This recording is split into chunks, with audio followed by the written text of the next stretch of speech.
Over the years, we've had several people ask us about setting up competitive intelligence groups given our expertise in this area. What typically occurs is that an individual employee is approached by a senior executive who suggests starting a CI function. If you're contemplating such a request, here's some things you should consider.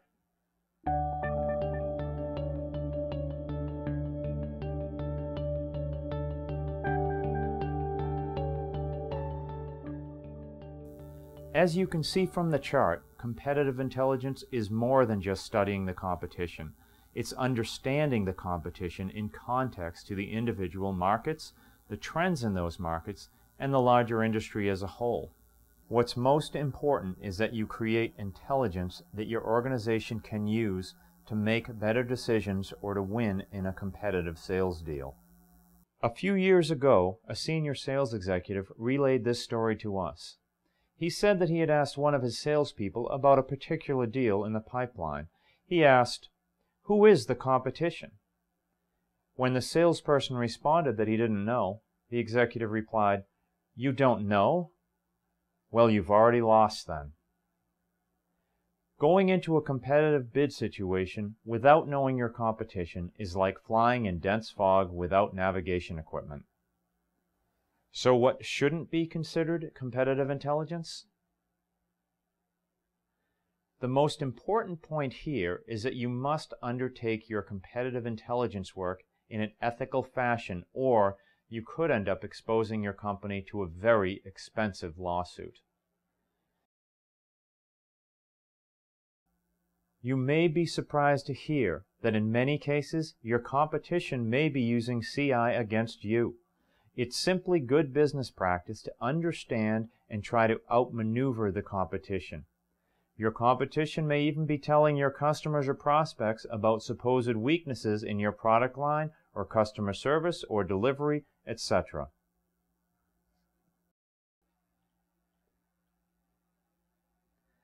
There are many different types of competitive intelligence. However, for this discussion, we're going to highlight two main types and their respective customers. Strategic level CI is meant for a firm's senior executives, sometimes even including the board of directors.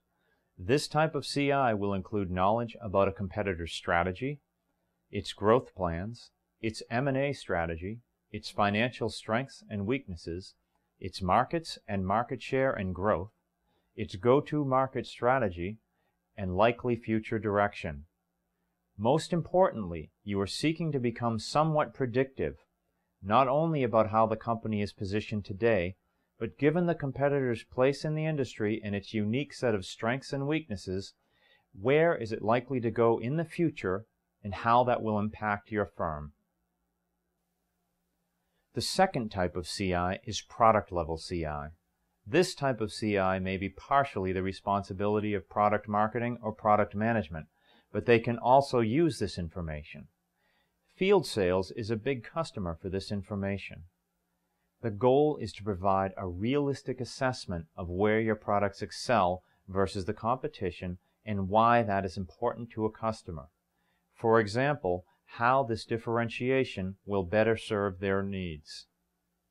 You should also inform your field where your product may not be as strong as the competition and how to handle customer concerns or FUD, fear, uncertainty, and doubt, planted by your competition. The first step in considering a CI function is to understand what internal customers you'll be serving and the type of information they need.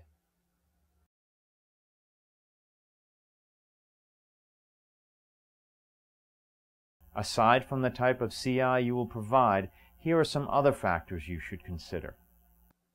Once you have answers to these questions, you'll next need to understand the sources to find CI information. We'll discuss that in our next video segment. In the meantime, Market Strategy Consultants would be happy to talk with you in more detail about your competitive intelligence requirements and how best to meet your needs. I would like to leave you with these closing thoughts. Every day, your company and your product or service does battle with the competition to win deals. If you know your company and its capabilities and your competition, you will always be positioned to win.